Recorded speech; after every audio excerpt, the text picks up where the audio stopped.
আবু লাহাব বলে, আব্বাস আমার প্রাণের ভাই, আপনার খেদমতে বলবো দুনিয়ার মানুষগুলোকে বলুন তারা যেন নবীর দুশমনি না করে।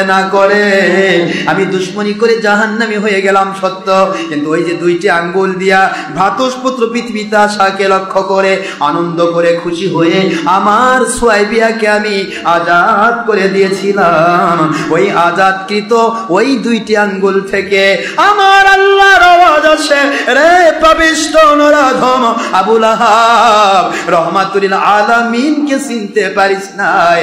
রহমাতুল আলামিনকে দুধ পান করিয়ে তাকে সহায়তা করার জন্য, খেদমত করার সুবিধা দিয়ে নিজের দাসীকে তুমি যখন আজাদ করে দিলে, আমার রহমাতুল আলামিন রহমতের ধারা প্রতি সোমবার দিন তোর ওই দুই আঙ্গুল দিয়ে আমি জারি করে দিলাম।